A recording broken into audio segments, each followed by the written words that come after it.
Hey, we got the live symbol up, Matthew. Here we are. There's a couple of faces looking back at the world of Facebook and YouTube. So let's just give it a few minutes for people to join us. People will be thinking, is this the Dan to Soul radio show? What has happened to Dan? But he's all right, guys. If you're wondering where Dan is, he's still alive. He's happy. This is our Dad's Deep Dive with me and Matt. So we'll do a proper intro in a minute. We're just making sure we're going live. Yes, it's the Dad Deep Dive funded by Worthing Community Chest. Thank you there, Chris. Are we ready to go then, Matthew? Yes, indeed. We are. Okay, so yeah, this is the Dad Deep Dive funded by Worthing Community Chest. I'm Mark Cropley, and with me, Matt Dumbleton. Some of you may know Matt from the Dad to Soul radio show, where he co-hosts with me and Dan. This is our Monday night show where we do a bit of a deep dive, and today Matt is on as a guest. So hello, Matt. Thanks for joining us. Hello. Thanks for having me. Go on. I feel quite privileged to be a guest. Yeah, I know. It's a bit strange, isn't it? Yeah. But yeah, I think a lot of people might know you from the work you do with Dad to Soul. So you work on the funding side of things. You're also a circus performer as well. Yeah. A lot of people might know that, but there's a more serious side to you as well. So I'm just going to give you a quick intro on here. So you've worked in a variety of childcare settings, including schools, nurseries, play schemes, and you have experience with child development, understanding, supporting emotional well-being in young people, families, and mental health. You also said you're more than happy to talk about your mixed personalities disorder, which you manage. So do you want to just give us a little insight into that as well? Yeah, that was a real journey, actually. I've kind of... as a teenager, I skirted around depression and addiction, went through a lot of counselling, accessed a lot of services, and was really lucky that my family were really good at looking out for me as well.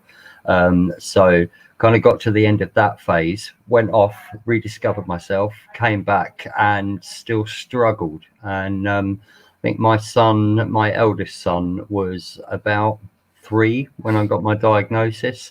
And really I knew something was up, but didn't know what it was specifically. So it was a little bit of sideswipe to get the diagnosis that I did get, and then began kind of a journey of about 12 years worth of talking therapies and studying different counselling methods and looking inwards, learning about myself, discovering medications that did work, other medications that didn't work, and kind of eventually reached a point with it where I was able to put down the medication. I'll acknowledge that doesn't work for everybody. A lot of people, the medication is a really important part of their therapy. For me, the bulk of it laid in the talking therapies. That's where I really found the help, and just learning to kind of get used to it's not the appropriate way to phrase it, but the crazier side of myself, if that makes sense.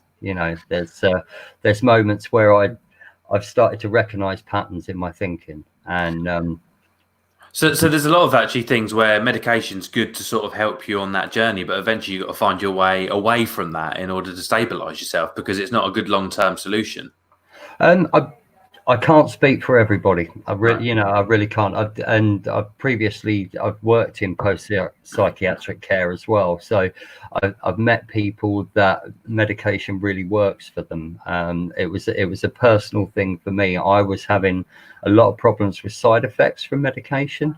There are some things that they put me on that was so intense and so powerful medications that I really felt like the house could have burnt down around me. And I wouldn't have woken up and noticed, and that for me really didn't work, especially as a parent of young children. I needed to be able to be reactive and responsive. So the sluggish side effects really didn't work for me, and some of them upset my stomach as well.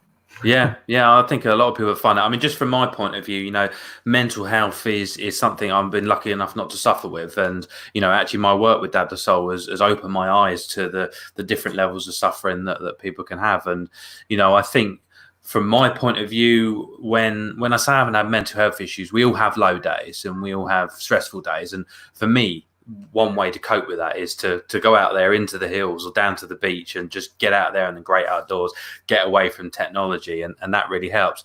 Do you think that, you know, so some people know you from your circus skills sort of side, was that something you use as a coping mechanism, or is that just a side hobby? What, the circus? Yeah. It's both, definitely. You know, initially, like what you were describing is you've got integral self-soothing. So in terms of mental health awareness, like for me, it was about, I was finding that I was setting off for work and then finding myself walking through the small bit of woods on my way to work and not leaving the woods, not going to work. So what I lacked was that integral framework that said you need to go and get some time outside.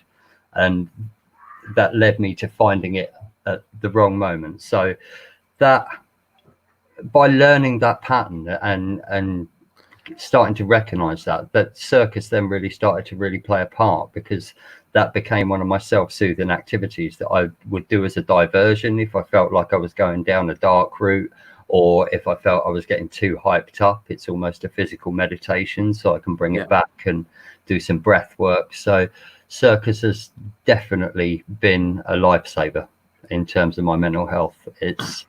This is the most sane that I've felt ever, and I think a big chunk of it, I mean, obviously it's a lot of factors, but a big chunk of it is to do with the fact that I've now got circus as a form of expression. Brilliant. Okay, so we've now been introduced to Matt Dumbleton, and I'm Mark Cropley. This is the Dad to Soul Deep Dive funded by Worthing Community Chest. So tonight we're talking about the other side of lockdown. You know, it's the time, if we're watching this back in a few months' time, help, we're all locked in our houses. We can't go outside, and actually, you know, there's good reason for that. And we're not going to suggest that people don't follow those guidance, because, you know, there's potentially so many deaths can be saved, so many lives can be saved by us following these strict guidelines. But the mental health issues are still there. Suicide, which we know from our point of view, 96 men a week taking their own lives, that is still going on. In fact, there is going to be a rise in that. And also, you know, the domestic abuse side of things. So this is something, you know, I'm not really familiar with, but it's something that you've mentioned before, actually, in some of our radio shows. So just as a point, 70% of domestic abusers are males. So that's obviously indicating as well that 30% domestic abusers are females or other people. Is it a female male split on that one? It's I mean, those figures are specifically towards domestic violence, and so 70% of victims of domestic violence are female and 30% are male.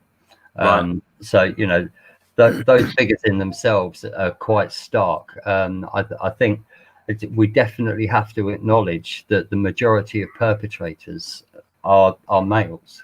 You know, so for us in Dad to Soul, that carries weight, because we're a bunch of guys together. So there's work that we can do to foster an ethos of being able to share and not let things get to the point where someone's being harmed.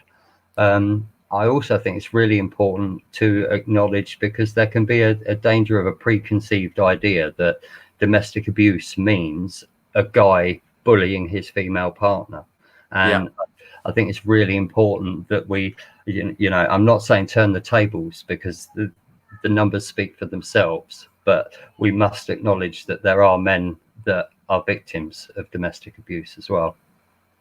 And I noticed actually a sad story that came up a couple of weeks ago, and we can't exactly pin it to the lockdown. The police haven't released all the details, but a few weeks ago there was a family quite local to us in Chichester that were all found murdered in their house. There was 2 children, a mum and dad and a dog, and they weren't looking for anyone else in connection with it. And you think, you know, that is that just the icing on the cake? You know, people are locked up together that would normally be able to escape and go to work and escape and go to school, and, you know, and kids are there, they can get counselling. And I suppose the pressures on the abusers are going to ramp up, as well as people being stuck inside with them.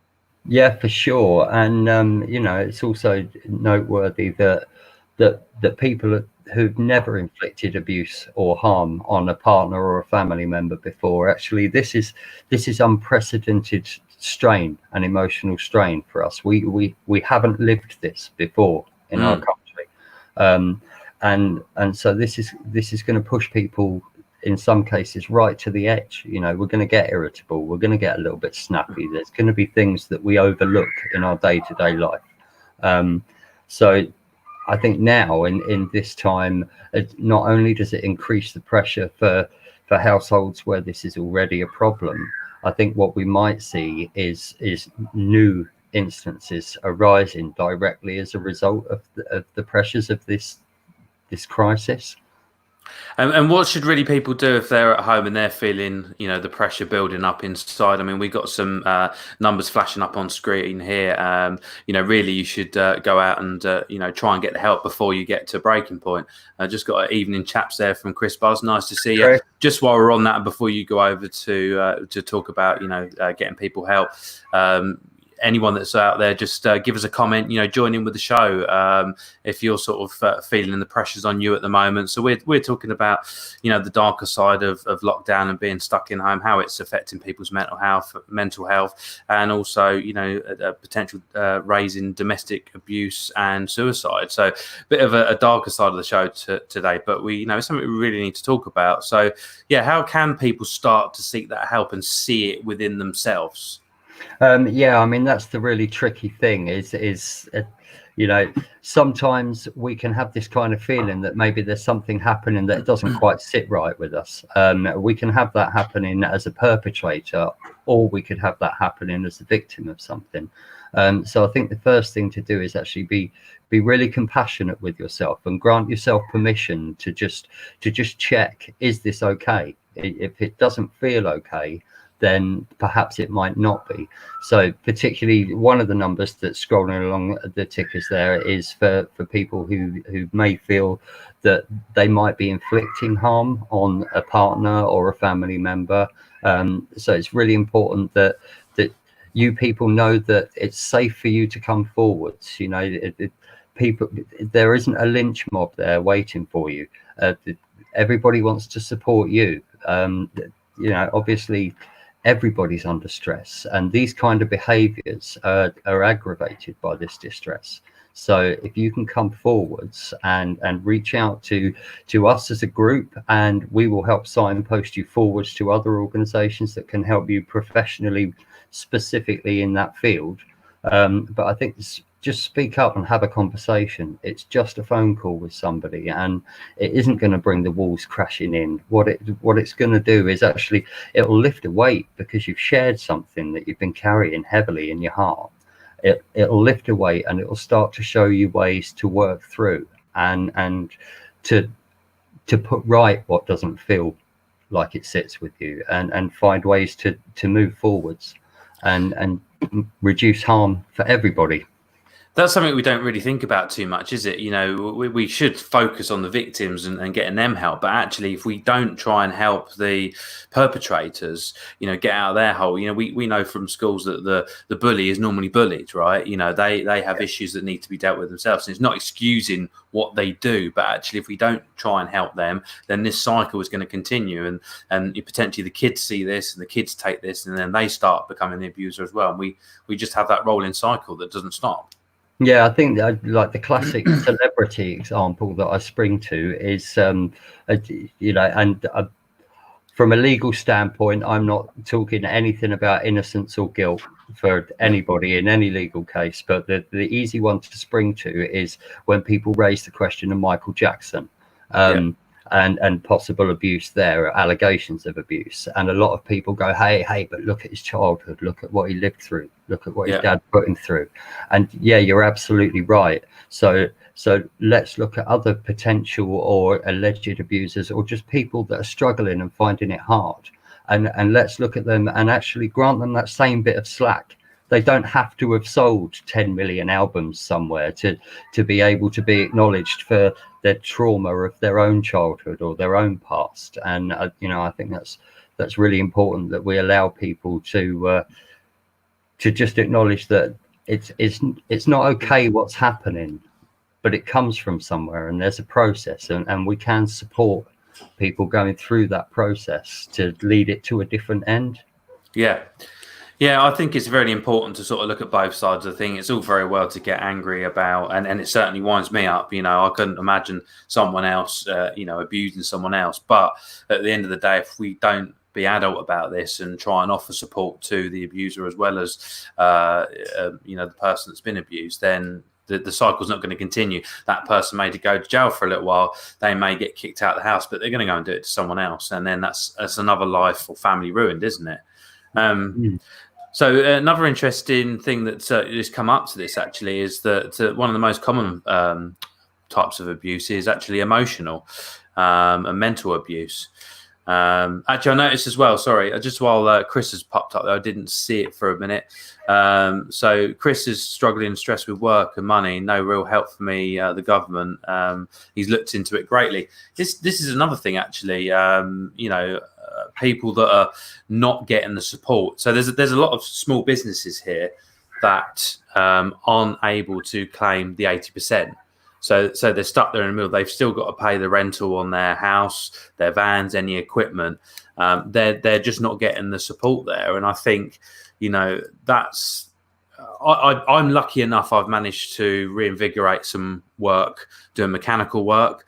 I had to close down my other business. If I didn't have that, I wouldn't have an income at all. So that's going to put massive pressure on people that they're not getting the income. They're not bringing in the money that they used to. Yeah, for sure. It's new pressures and new stresses that weren't there before, definitely. And in terms of keeping it kind of tied to the content of this show, that what we can't do is we can't walk straight up to Parliament and go, right, this is how much I need, and get it handed to us.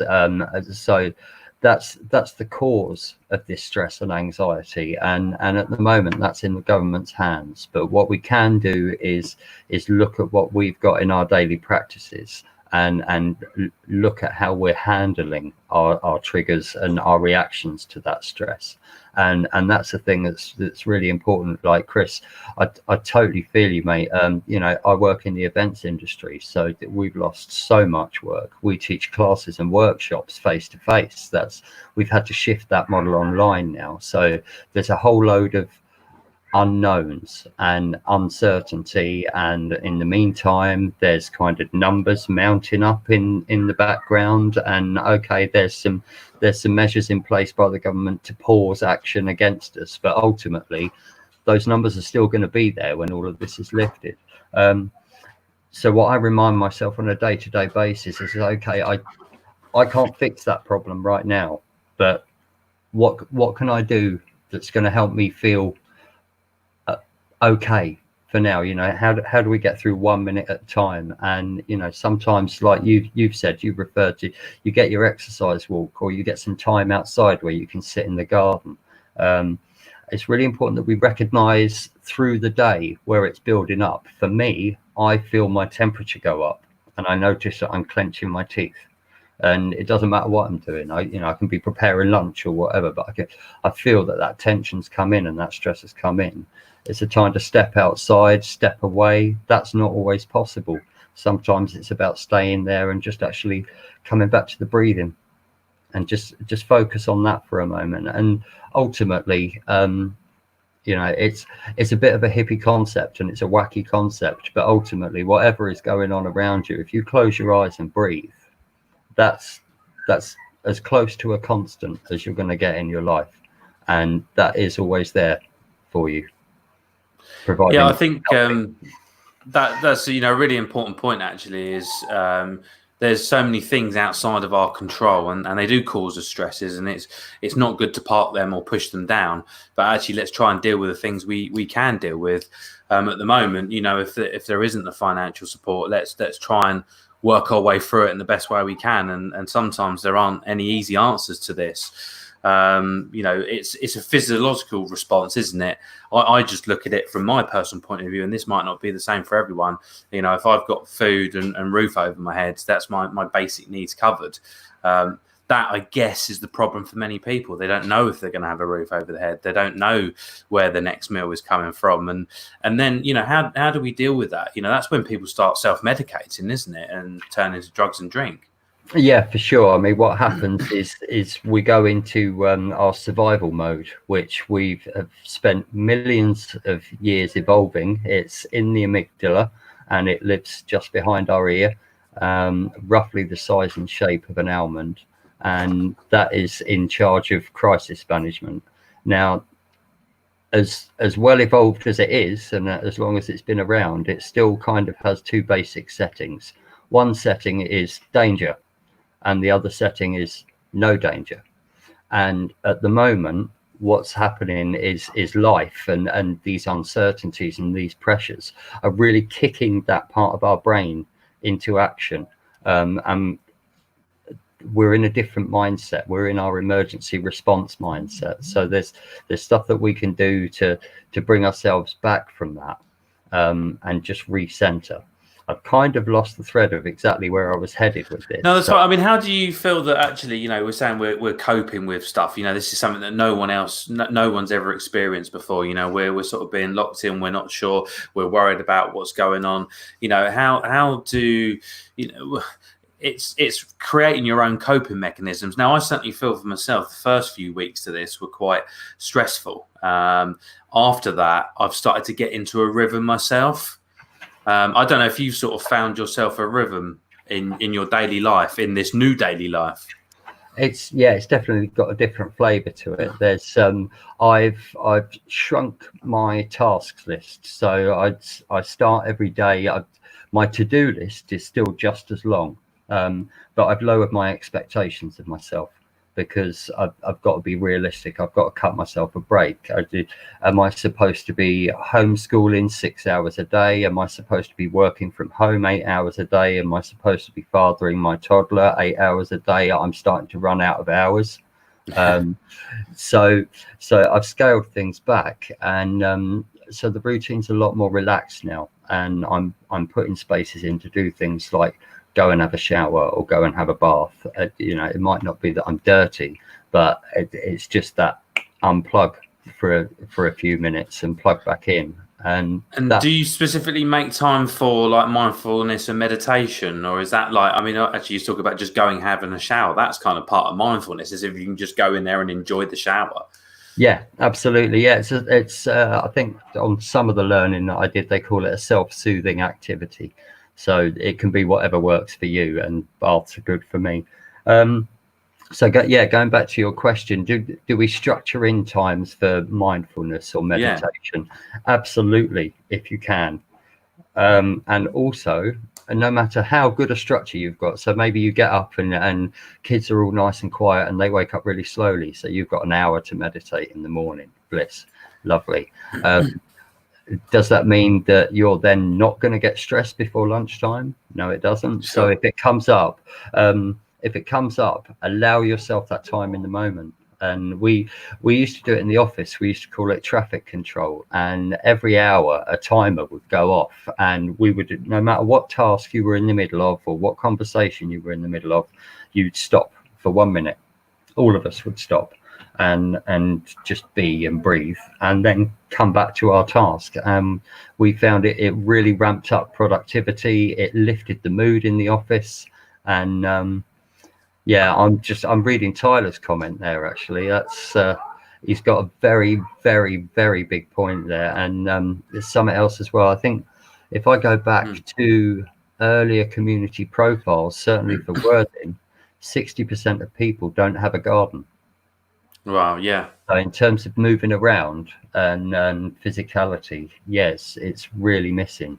So again, like mindfulness and meditation, make time to raise your heart rate, make time for anaerobic activity. It's really hard when you can't get outside, absolutely. And I think, I'm lucky we've got a garden here. We've got a garage compound out the back, which is private. The boys can go and play, and we still get to go out for an hour exercise a day in the local area. But there is also, for people that can't do that so much, especially people, my in-laws, they can't come out of the house at all. We're fetching their shopping and everything because they're high risk.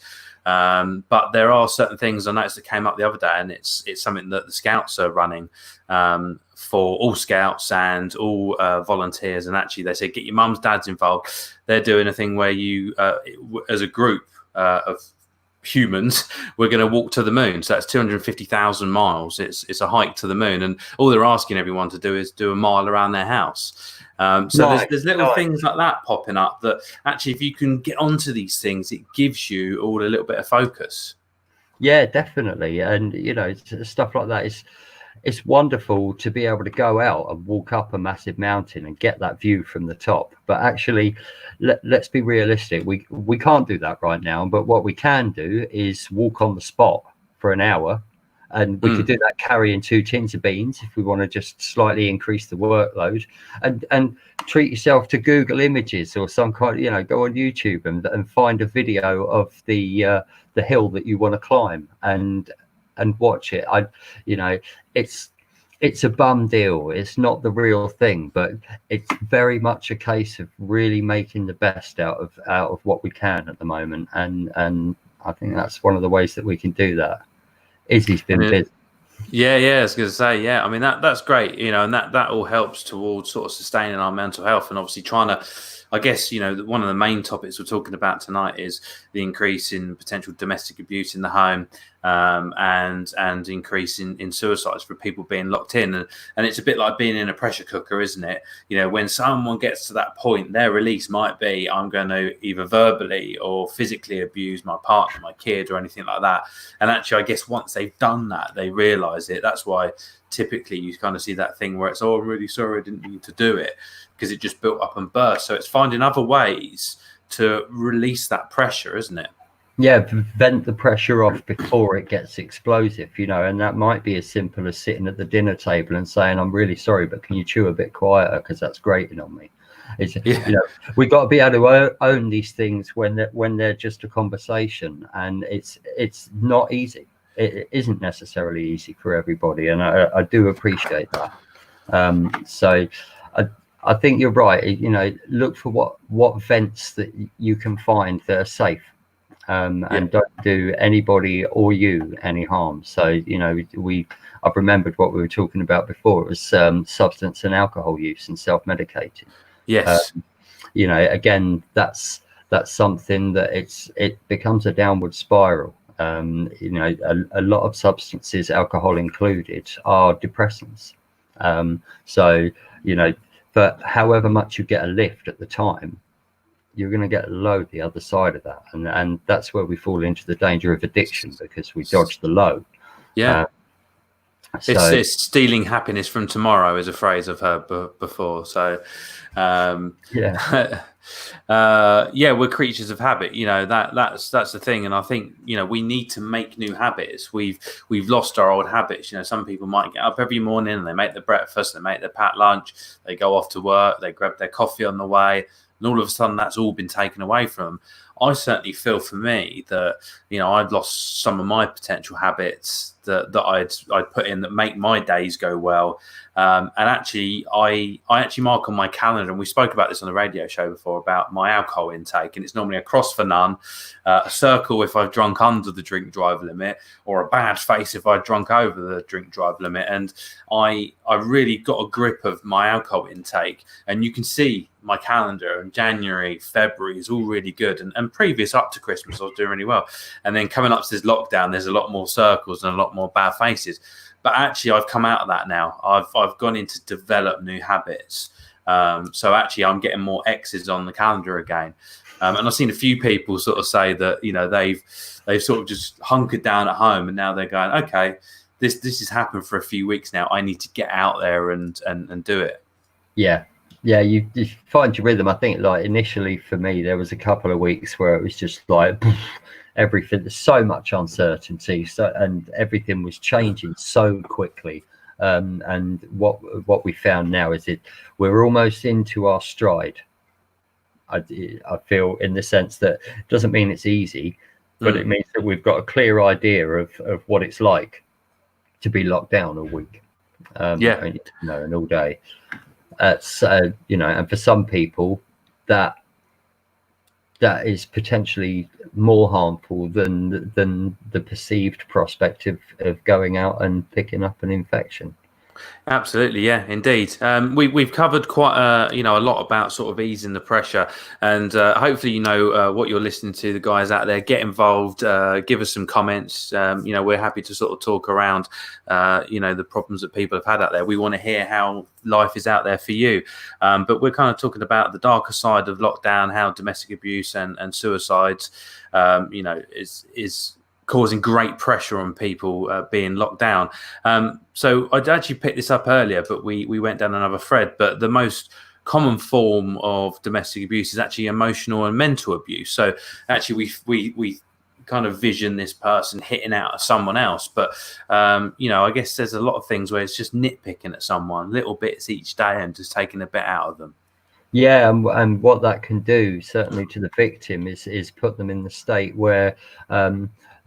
Well, I read a quote actually, and it was attached to children. It said, the more you criticize your children, they don't fall out of love with you; they fall out of love with themselves. And right. Wow. And this is really true. This doesn't just apply to children. This applies to everybody as beings. If I'm on the constant receiving end of reminders of why I'm not good enough, or why I wasn't quick enough, or why this isn't right, or why that isn't right, or how I'm not loving somebody enough, then I start to question my own, well, perhaps I can't love, perhaps. And then any love that was there begins to disengage because I've questioned it myself. So I think, emotional abuse can see loads and loads of different faces, loads of different flavors. So it can come through as jealousy or mistrust and insecurity. It can be controlling behavior and stopping people from having contact with people. Now, particularly now in lockdown, that one's really, really dangerous for people's mental health because, and I think that there's some of the statistics that some of the organizations have looked into probably reflect this, but what's happening now is people are locked down with their abuser, so their normal support network that they could access, they're not able to access that support network. So this puts them into a really, really dangerous position where their vulnerability increases and increases exponentially. They don't have the support network there, so sooner or later there's a breaking point. So I feel like this is a relevant and really important place that we could just say that we've heard it directly now. It's in the national press now that if you are feeling at risk of harm, or your family are at risk of harm in your house, you are not breaking the law or breaching the lockdown if you leave your house. You can get it's in there from the moment they wrote the lockdown conditions. The exception is to escape risk of harm. That's how they've worded it. That applies to you. So the other thing that goes hand in hand with that is there are a lot of people, particularly on social media, who are being incredibly judgmental, and we all have a responsible part to play in following the lockdown procedures. But let's not all assume to know everything about everybody else's life. If somebody else is outside with their kids and you feel, well, you shouldn't be walking along on the beach right now, that doesn't look like it's essential to me. You as the observer, you don't know what's essential. You don't know what was happening in that house before they came out for that walk. Yeah, totally agree with that. That's something we need to be a little bit more open. Actually, I felt it myself today. I was driving over Ditchling. I was out working, doing some legitimate work, and the amount of cars I saw parked up along the top there. Actually, at first I was thinking, what are all these people doing out? They're clearly they've driven up here. They don't live near here and they're out walking. And then I sort of checked myself and said, but actually, if they feel they're going to blow their top of the house and that's the way they need to get out, then I think, we should be a lot more open to it. We should check ourselves. Yeah, definitely. And, it needs to be done responsibly and with common sense. The fact is this virus is out there. The fact is that we have got lockdown measures in place to protect vulnerable members of our community. So it doesn't mean that you go flouting it and you take the kids down the park and you have a picnic and you camp up there for hours. But what it does mean is that it's okay for you to seek escape. Definitely. And yeah, like you say, you know, as observers, it's really easy for us to kind of look over and go, well, that shouldn't be happening, in my opinion. And yeah, something to do is just to remind yourself that that's your opinion.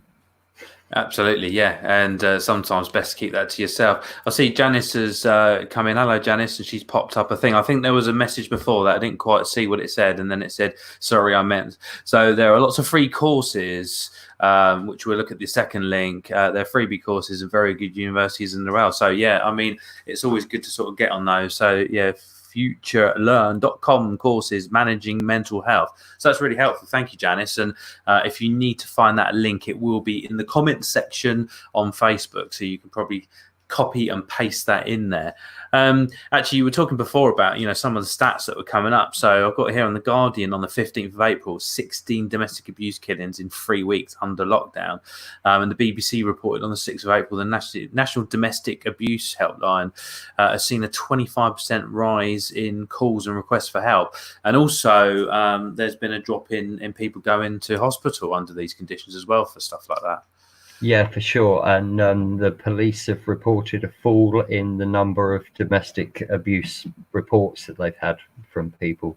So, I think a lot of these numbers would indicate that, yes, the problem is escalating. It's getting worse for people. So it's getting worse for the victims of domestic violence. And domestic abuse. It's also getting worse for the perpetrators. You know, the abuse is ramping up in correlation to the stress that they're under as well. And what we're seeing is that the reporting to the police has fallen. That's because it's not safe for the victims to reach out to the police while they're on lockdown with the perpetrator of abuse. So something that's really important that people know that they can do, actually, if you dial 999, you can dial 999 from a mobile phone, and if you're unable to speak, you can either just tap. You can tap, you can cough, or you can press 55, and that automatically registers your call as an emergency. It will be transferred to the police as an emergency.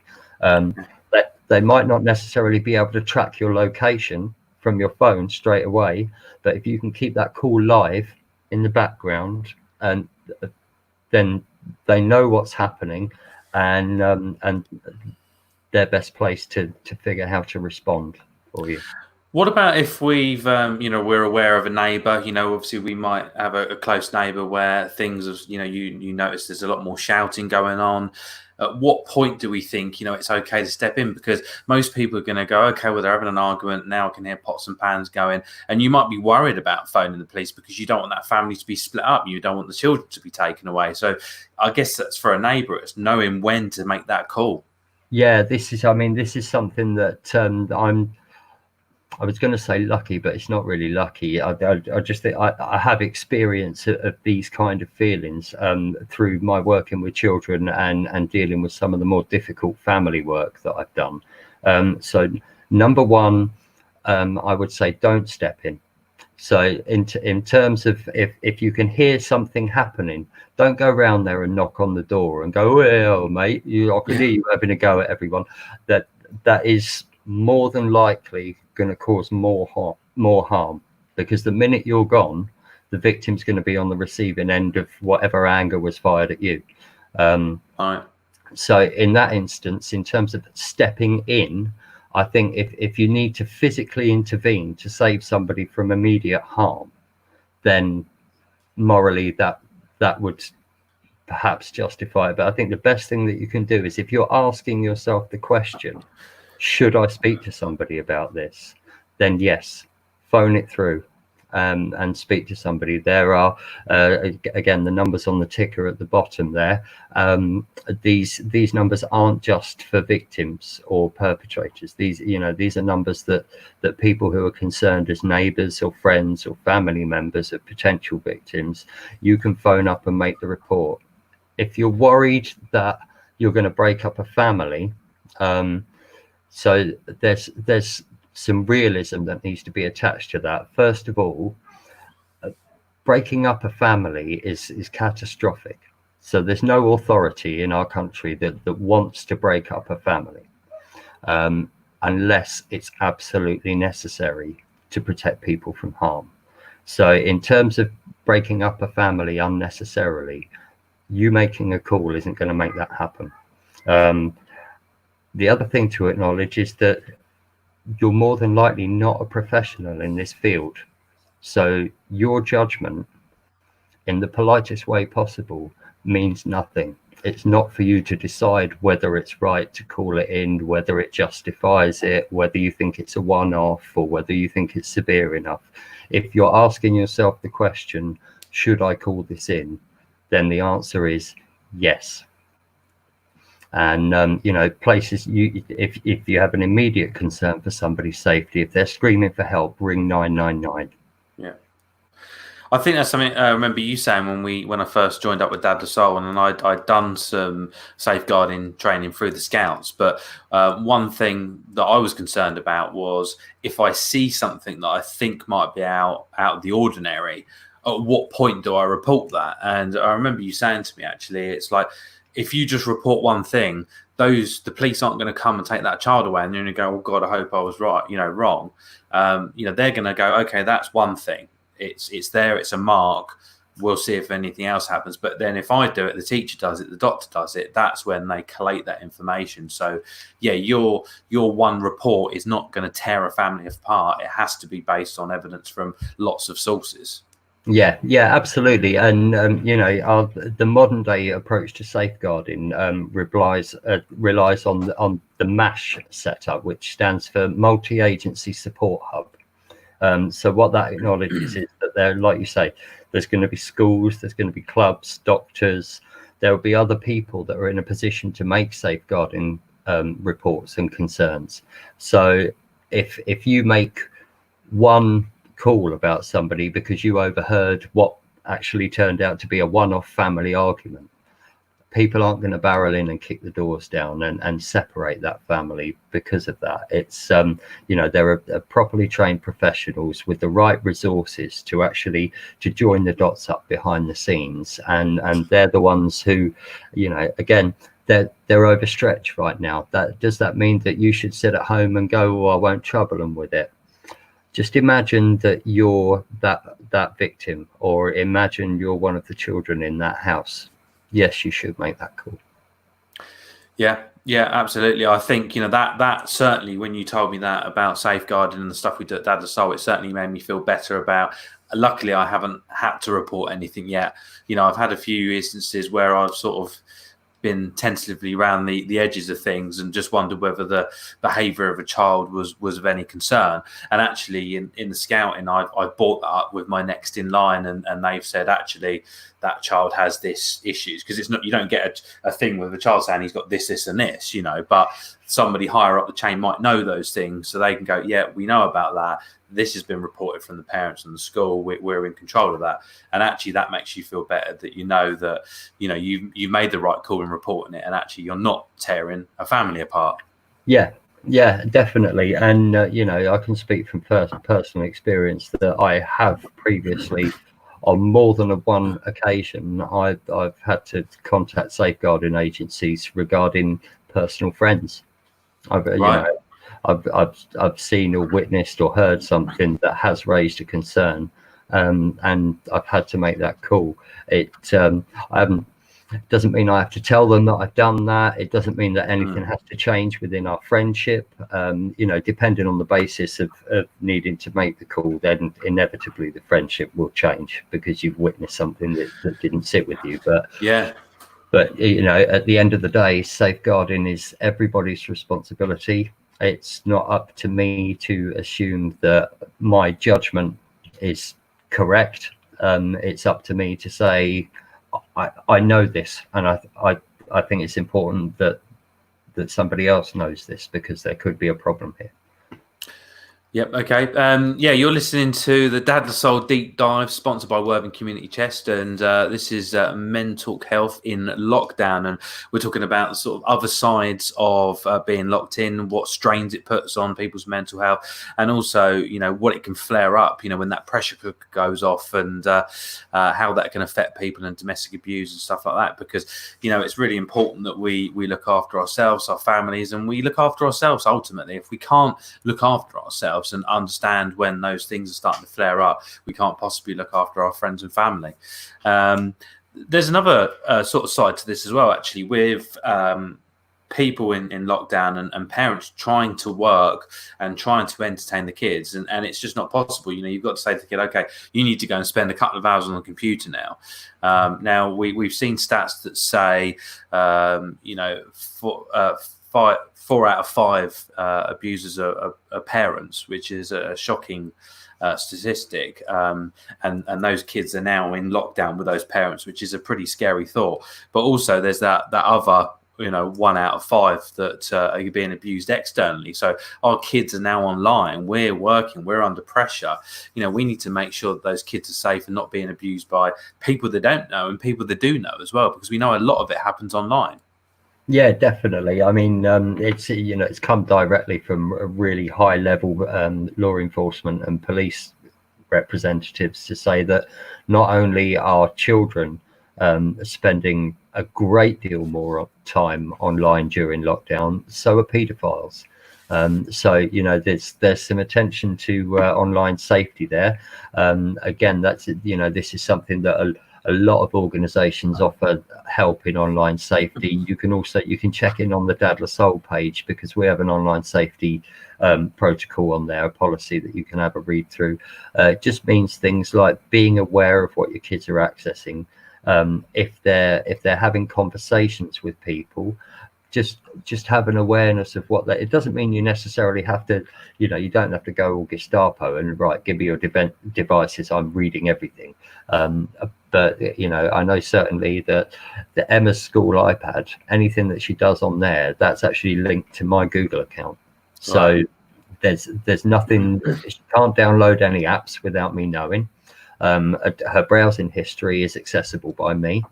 And she knows that these things are in place, which means that actually I don't generally need to check up. I can just go forwards to her and go, okay, so who are you talking to? What's going down?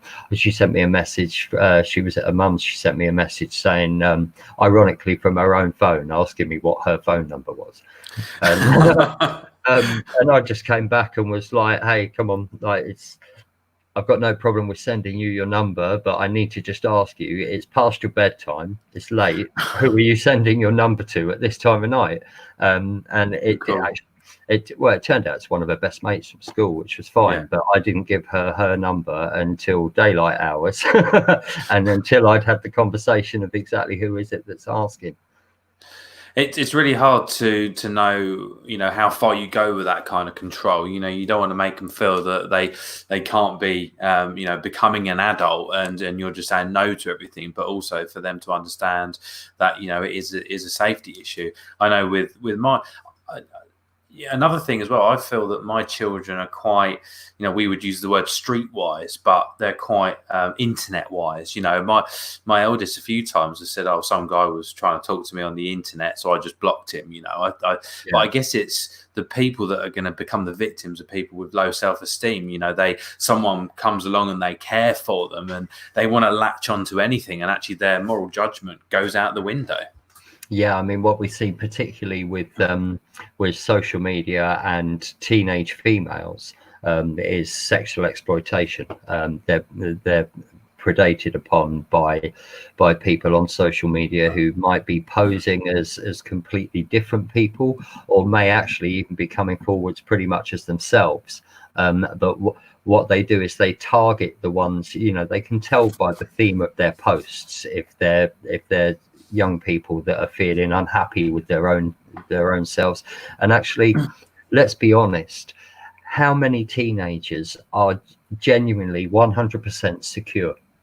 with Yes. how they look, how they are, or what, that phase in our life is a really vulnerable phase in our life personally, and sadly this is the time that they're being targeted and those vulnerabilities are being exploited. So as parents, again, if your kids have got social media accounts, follow them, follow them so that you can see what they're posting. And I get that they can block you, and this is where we get into being able to open a safe dialogue with the kids. Hand on heart, if I got blocked by one of my kids, then that device becomes mine again.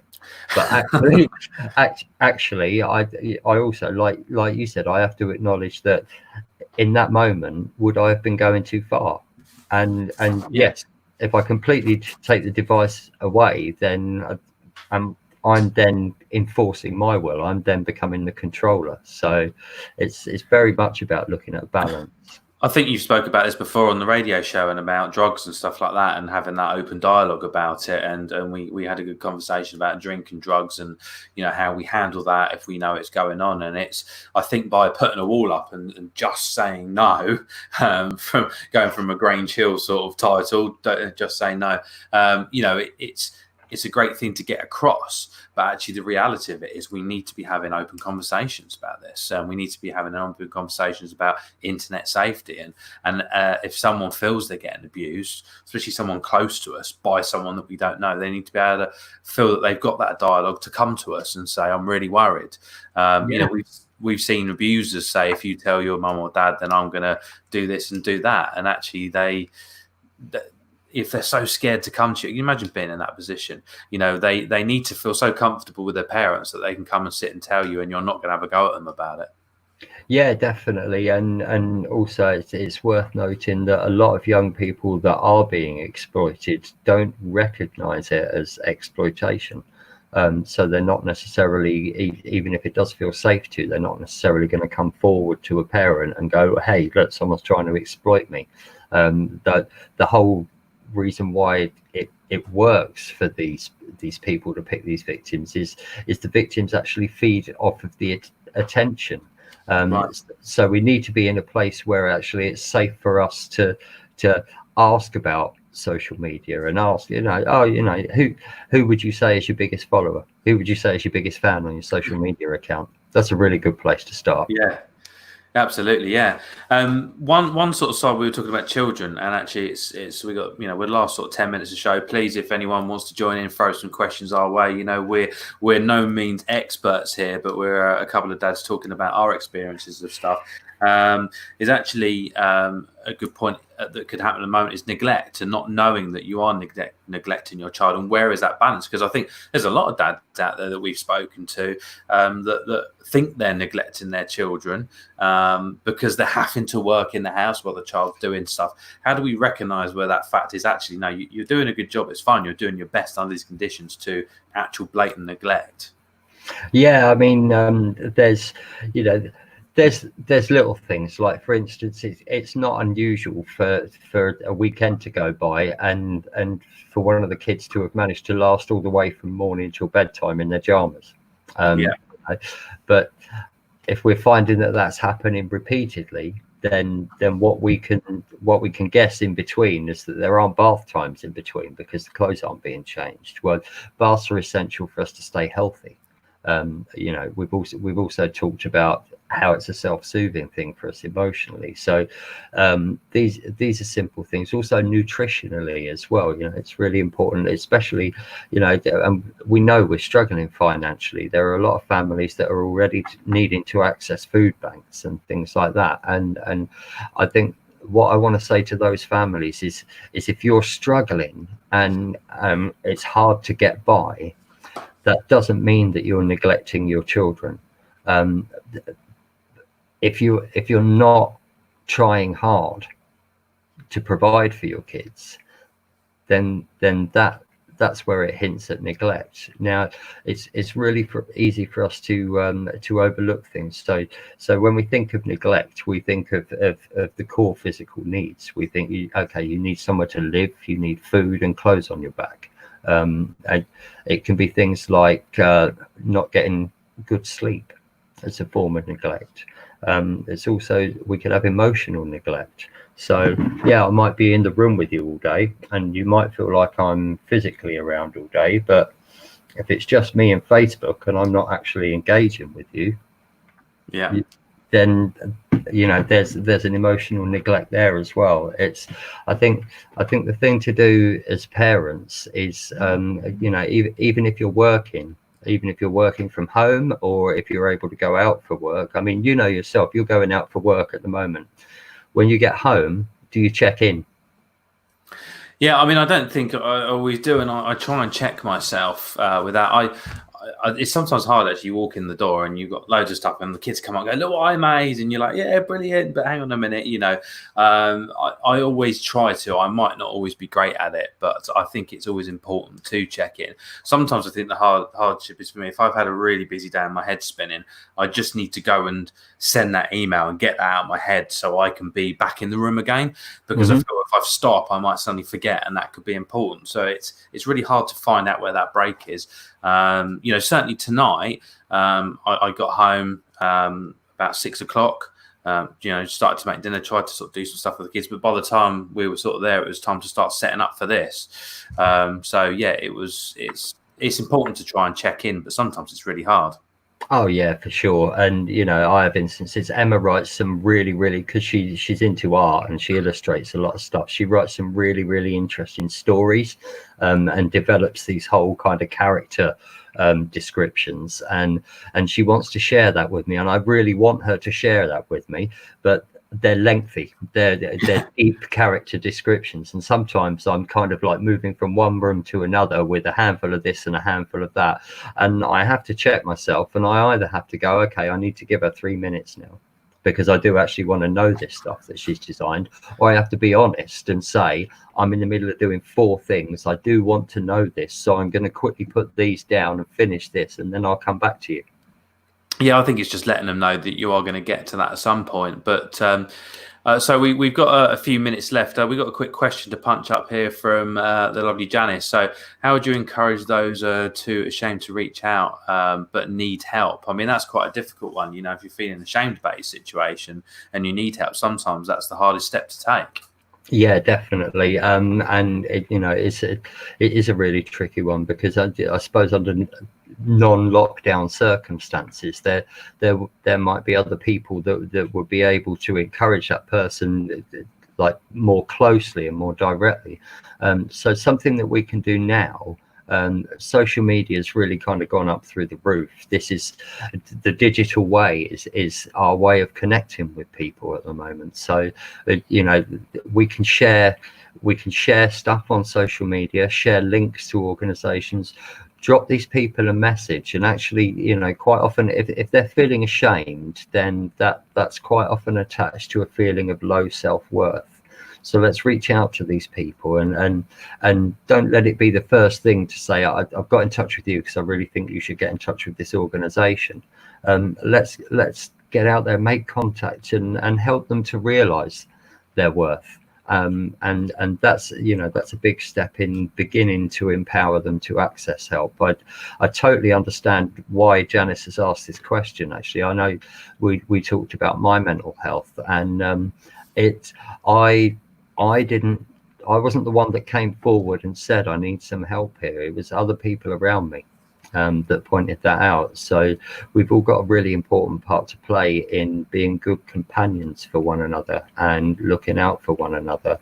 And my personal message is if you're watching this and you feel that you're too ashamed to come forwards for help, please, from the very deepest and most loving part of my heart, please don't be ashamed, and please just drop somebody a line, drop a friend a line, and just share a little bit of it. And it may be that you type out that little line, or you leave them a voicemail, and you want to press delete afterwards. Just don't. Just press send. Just for everything else, just throw it away in that second and press send. And after that, we'll pick the pieces up. Brilliant. Lovely, Matt. You know, it's been so nice to talk to you, and thank you for everyone that's put in questions. Thank you there, Janice. Yeah. So this has been the deep dive, the Monday deep dive. It was a few weeks ago, actually, since we've done one of these. We were just trying to get things going again, and you know, very kindly funded by Worthing Community Chess. So in a few weeks' time, we've got lined up.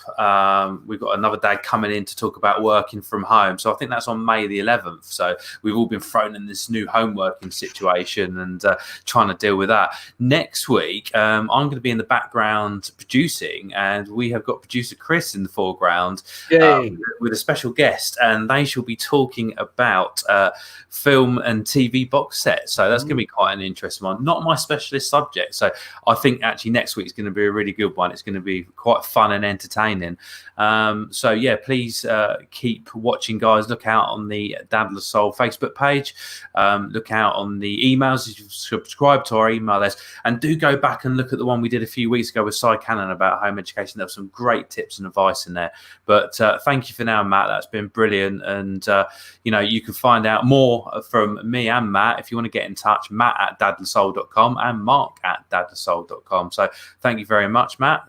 Yeah, and real pleasure. Thanks for having me on. And I know I haven't come to you with the sunniest and brightest and most fun of subject matters, but I think right now this is a really important thing for people to be aware of. Yeah, thank you, Matt, and thank you for Chris in the background there doing all the punching up the ones and twos in there. Also, we've got some numbers that have been showing up on screen tonight, so we'll just make sure that's in the comments if you need to access any of those.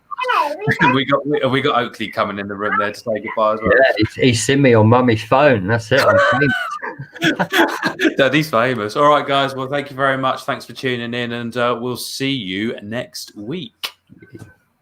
Bye.